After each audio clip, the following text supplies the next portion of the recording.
Le damos la bienvenida a esta entrevista virtual del énfasis de periodismo de la Escuela de Ciencias de la Comunicación Colectiva de la Universidad de Costa Rica. Somos Pamela Bolaños y Luis Gustavo Calvo, estudiantes del curso de Introducción al Periodismo 2026. Y hoy conversamos con José Alberto Montenegro, jefe editorial de Fox Sports Costa Rica, con quien conversaremos sobre los retos del periodismo deportivo en Costa Rica. Con su autorización, esta actividad está siendo grabada para ser parte y compartida en la plataforma estudiantil. Montenegro se graduó como periodista en la Universidad Internacional de las Américas y obtuvo su licenciatura en la Universidad Federal de San Juan de Tadeo en Comunicación en Masas. Desde el 2004 se especializa en análisis de fútbol y ha hecho coberturas internacionales como la Copa Oro, eliminatorias mundialistas de diversas selecciones y reporteó los mundiales del 2018 y 2022. Desde 2020 ha sido planificador de contenidos digitales y comentarista de fútbol en diferentes espacios mediáticos y eventos nacionales e internacionales para Tigo Sports. Desde 2023 gestiona su propio canal de YouTube con entrevistas a figuras relacionadas al deporte. Actualmente es jefe editorial de Fox Sports Costa Rica, parte de la cadena internacional Fox Latin American que lanzó Fox Centroamérica y adquirió Tigo Sports. Bueno, muchas gracias de nuevo y para iniciar, Mm. lo que queríamos saber es qué competencias y habilidades son indispensables para los nuevos profesionales del periodismo deportivo. ¿Ha incluido Fox nuevos requisitos al mercado laboral tico? Bueno, un gustazo saludarlos. Muchas gracias por tomarme en cuenta para la entrevista. Eh, Vean, en el tema de los nuevos retos de esta nueva generación de periodistas, ha venido cambiando sistemáticamente. Bueno, ahora que Luis Gustavo leía, que yo empecé en el 2004, imagínense que cuando yo empecé en el 2004 se grababa con una grabadora, con cassette. Si era radio, solamente te conocía la voz. Si era televisión, era televisión. Si era prensa escrita, era prensa escrita. Hoy tenés un multiplataforma enorme. Entonces, ¿eso qué supone? Que en la época cuando yo crecí como periodista, el que trabajaba para prensa escrita se conceptualizaba que tenía que escribir muy bien. Listo. El que salía en televisión tenía que presentar muy bien, ser amigable con la cámara y listo, hacer el formato televisivo. Y el de radio igual. Hoy tienes que hacer las tres cosas. O sea, las tres cosas, los tres formatos: radio, televisión, prensa escrita y digital al mismo tiempo, que es un cuarto componente que se incorpora, yo diría que a partir del 2007, 2008, con algunas páginas web. Bueno, 2002, 2004 ya yo trabajaba en algunas páginas web y esto empezó a crecer y a mezclarse ya cuatro formatos en los que los periodistas tenemos que hacer absolutamente de todo, hasta inclusive algo que antes existía, que era que vos llegabas a un canal de televisión y tenías mesas de edición. O sea, te editaban tu trabajo, vos reporteabas, ibas con un camarógrafo a reportear X contenido, tenías un camarógrafo, tenías un fotógrafo, si era prensa escrita, y tenías la parte de reporteo. Hoy hay periodista en muchos de los medios de comunicación casi que te hace las tres cosas. Te toma la foto, te puede grabar y te genera el contenido deportivo. Entonces tenés que ser muy versátil. Yo diría que la parte tecnológica también para adaptarse a las nuevas tendencias. Muchísimas gracias. Pero, bueno, continuando, la mayor demanda es el fútbol aquí en Costa Rica, pero también hay de nicho. Entonces, ¿pide el mercado actual periodistas deportivos generalistas o especializados en deportes específicos? ¿Y cuáles tienen hoy demanda aparte del fútbol? Bueno, yo en lo particular, vamos a ver, puedo hablarte, Luis, de mi experiencia particular. Yo creo mucho en la especialización y en los nichos, pero no tanto en mezclar formatos. Vamos a ver, yo por ejemplo acá en el canal, en Fox, nosotros tenemos un programa de radio en la mañana y un programa en la tarde. El de la mañana es fútbol, o sea, metemos algunas incrustaciones de otras disciplinas. En la tarde mayoritariamente es fútbol porque es un canal que mayoritariamente se especializa en fútbol y con algunas incrustaciones de otros deportes, pero son muy ligeras. Ahora bien, para mí, ¿cuál es la riqueza hoy de las redes sociales y del multiplataforma? Que te permite crear nichos específicos de ciertas disciplinas. Por ejemplo, He trabajado en fútbol 20, vamos a ver, yo tengo en fútbol 23 años aproximadamente. A mí me gusta mucho correr, me gusta mucho la maratón. Entonces yo agarré mis redes sociales y empecé a tirar contenido mediamente de deporte endurance, deporte endurance. Y la respuesta ha sido positiva. Ahora, el que se mete a mis contenidos sabe que va a encontrar contenido endurance. Entonces, así he encontrado muchos casos. Conozco, por ejemplo, en Costa Rica a Armando Calderón, que tiene Mundo Motorizado, solamente te habla de motores y vive y come de motores y alimenta una familia de motores. Te puedo hablar del caso de Steven Mora, tiene Seres Ciclismo y tiene una productora y lo que antes conceptualizabas, que era que una televisora te transmitía la Vuelta a Costa Rica, hoy te la transmite un sitio digital, que es Seres Ciclismo, que es especializado en ciclismo, pero ataca un nicho específico, no te mezcla todos los contenidos que para mí es donde hoy está la riqueza, donde está la oportunidad de los nichos. Y en tema, sí, sobre el fútbol que usted decía, en la materia como el cambio de cómo estos nichos han evolucionado, cómo ha ido desarrollándose en el periodismo. En tema de fútbol y en América Latina está abundando la oferta del formato tipo tertulia, mesa redonda y comentemos y hablemos sobre el tema de fútbol. ¿Tiene datos sobre si eso es lo que la audiencia está prefiriendo, la audiencia más joven? O si solamente es esa falta de innovación de que actualizamos las plataformas, pero las formas de transmitirlo son las mismas. ¿Por qué no incluir más como análisis o la visualización de datos en el momento de esos programas? Yo comparto con vos, me parece que ha faltado innovación, porque vamos a ver, hay formatos muy exitosos bajo esa línea. O sea, hay formatos muy exitosos de programas de básicamente de análisis de fútbol de mesa redonda, pero donde se le incorpora muy poco el aporte, se le incorpora muy poco periodismo y se le aporta muy poco dato y respaldo estadístico. Entonces, sentémonos nosotros tres, digamos cualquier tontera de fútbol, generemos, vamos a ver, generemos polémica que yo creo que inclusive para generar polémica hay que tener sustento periodístico. O sea, la polémica conceptualizada como tal es debate, es generar debate y análisis a partir de un tema. Pero ese tema para mí tiene que tener un sustento periodístico, porque si no, termina siendo una estupidez, que es lo que pasa hoy en muchos formatos, ¿verdad? Entonces, yo sí creo abiertamente que a muchos de estos formatos repetitivos les hace falta contenido periodístico, número uno, y número dos, sí un poquito más de investigación, porque al final yo sí creo que la audiencia demanda un poquito más de investigación hoy en día, más que sentarte y decir, reitero, cualquier tontera, ¿verdad? En un programa de radio, televisión, X, como se llama. Sí, como habíamos comentado antes también, usted ha trabajado en diferentes medios nacionales y como también nos acaba de comentar, usted tiene su propio canal de YouTube y tiene sus propias redes sociales con diferentes contenidos. Entonces queríamos preguntarle que cómo evita la competencia entre esos medios que usted maneja y que si le resulta rentable o es un backup temporal, un backup laboral, perdón, o bien algo por hobby. Es una mezcla de todo un poco. En realidad, yo, mi trabajo principal es en Fox, ¿verdad? Mm. Y lo ha sido en medio de comunicación tradicional toda la vida. Lo mío nace básicamente, vamos a ver, por ahí del 2023. Tengo un hijo que le gusta mucho el desarrollo de redes sociales y yo tengo alrededor de, vamos a ver, de 10 maratones corridas y como parte de esa vivencia, una vez me propuso que por qué no la corría con una cámara y la documentaba.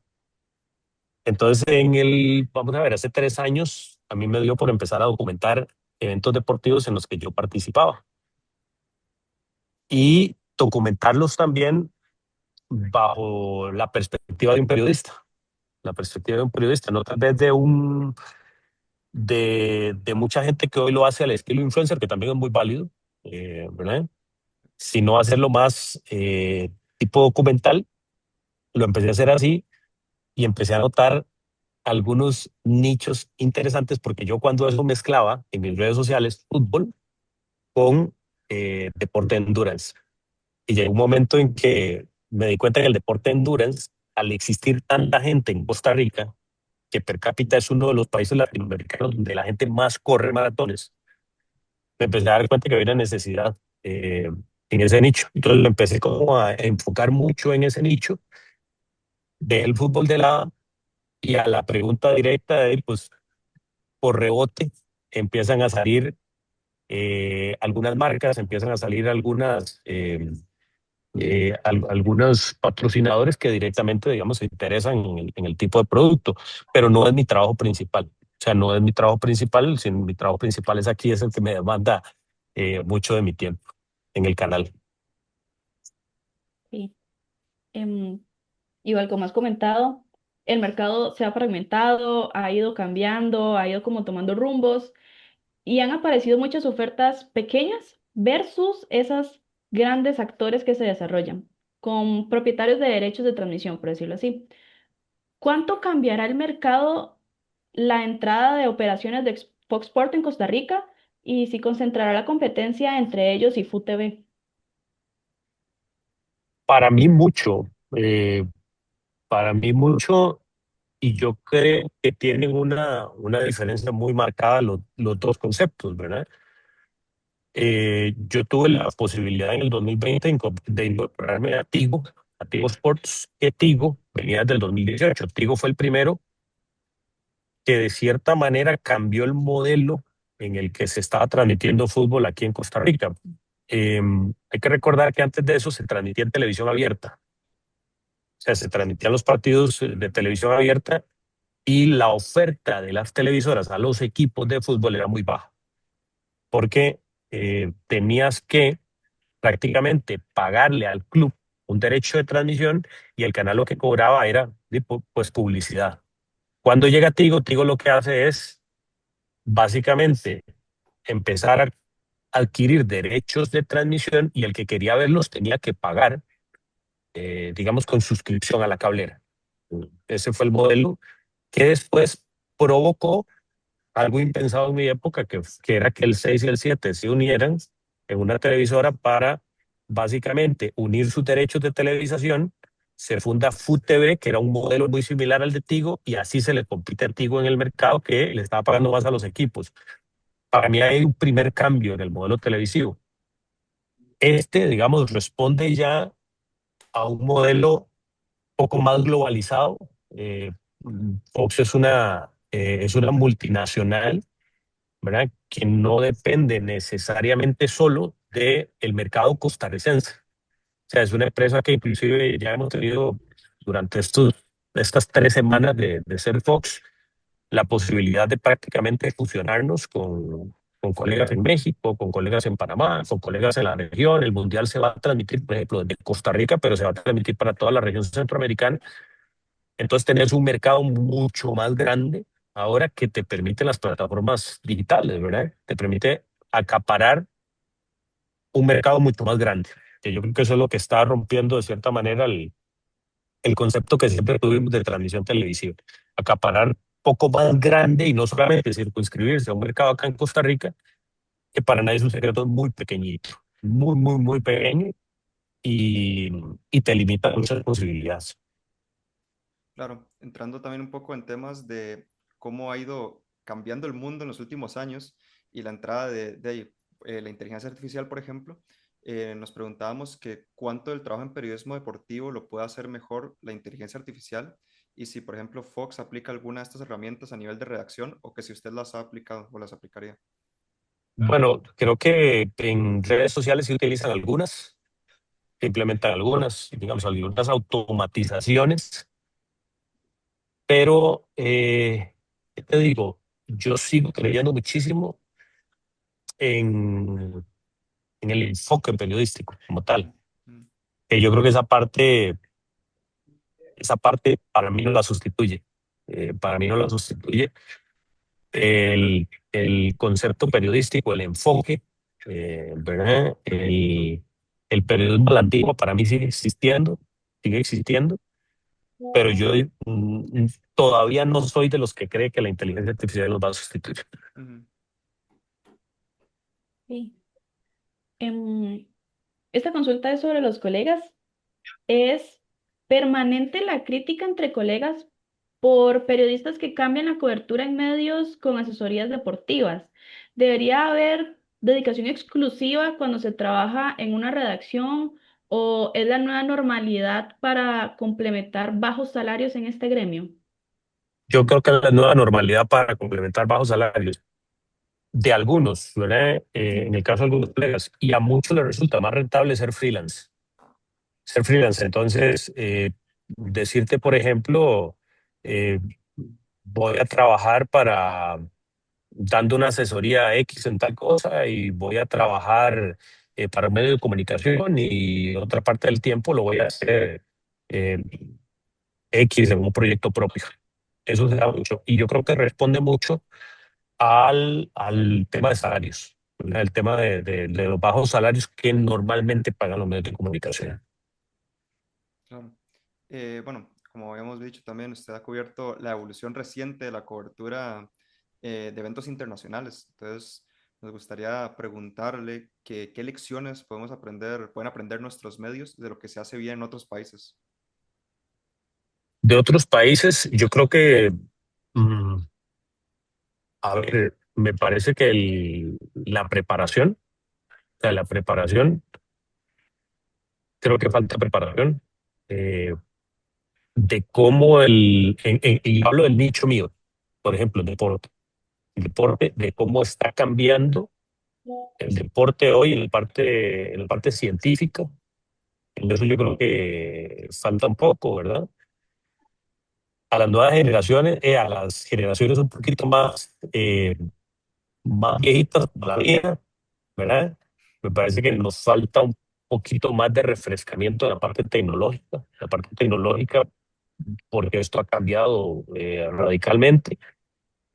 Y me parece que hace falta planificación en los contenidos. No solamente sentarte vos en un programa de radio, abrir el micrófono y empezar es planificar los contenidos que se van a hacer. Me parece que esta parte es fundamental. Y siguiendo con la línea de otros países y el área internacional, algunos periodistas deportivos costarricenses buscan hacerse carrera en medios internacionales. ¿Qué necesitan para abrirse ese espacio? Inglés, contactos, em, creo que va por ahí. Creo que va por ahí y ahora es más factible que nunca. O sea, si vos me planteas esa pregunta en los 90 era muy complicado. Por ejemplo, trabajar vos en Estados Unidos eh, con toda la situación eh, de que ocupas un permiso de trabajo, que esto, que el otro, ¿verdad? Era mucho más cerrado. Hoy es mucho más abierto, mucho, mucho más abierto. La posibilidad, aparte porque todo el asunto de streaming está provocando que cadenas internacionales, en el caso de nosotros, por ejemplo, Fox, se extienda a Centroamérica y ESPN, lo ves que se extendió también a Centroamérica. Toda esa parte me parece que está generando más oportunidades, pero sí, naturalmente, me parece que el inglés y los contactos, básicamente. Sí. Y bueno, ya para finalizar, la última pregunta sería que si hoy usted tuviera que comenzar una carrera desde cero con el panorama actual del periodismo deportivo, ¿de qué forma lo iniciaría esta vez y por qué? Lo iniciaría quizá de forma más agresiva eh, en mis plataformas independientes, porque es una gran oportunidad. Ujú. Si vos me preguntas, hace 20 años era casi que lo único que podías pensar independiente era una página web, formar una página web. Y yo creo que sería eso, de arrancar de forma un poco más agresiva la parte independiente, porque ya cuando te imbuís en la dinámica de los medios de comunicación tradicionales, pues te cuesta mucho. Hay poco tiempo, te consumen las ocupaciones, te consumen otro tipo de cosas, pero yo creo que sería eso. La parte de la agresividad, escogería periodismo mil veces pero mil veces.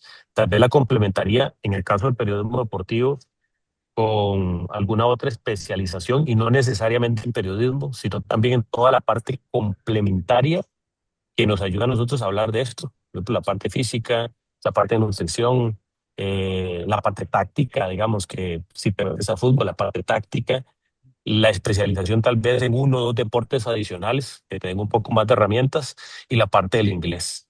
Yo creo que eso es algo fundamental hoy. Digamos, si querés hacer periodismo deportivo puro, o sea, un periodismo deportivo compacto, no el hecho de decir, me senté en un programa, empecé a abrir micrófono, empecé a hablar, eso para mí eso no es periodismo.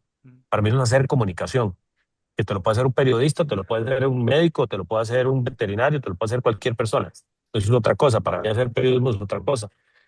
Em, yo creo que todo eso te complementa, te complementaría súper bien hoy en, en la escogencia mil y una vez de periodismo como carrera. Muchas gracias al periodista José Alberto Montenegro, jefe director de Fox Sports Costa Rica, por compartirnos su visión sobre los retos y acciones que requiere la industria del periodismo deportivo en Costa Rica. Esta ha sido una entrevista del énfasis de periodismo de la Escuela de Ciencias de la Comunicación Colectiva de la Universidad de Costa Rica. Somos Pamela Bolaños y Luis Gustavo Calvo del curso de Introducción al Periodismo 2026. Muchísimas gracias.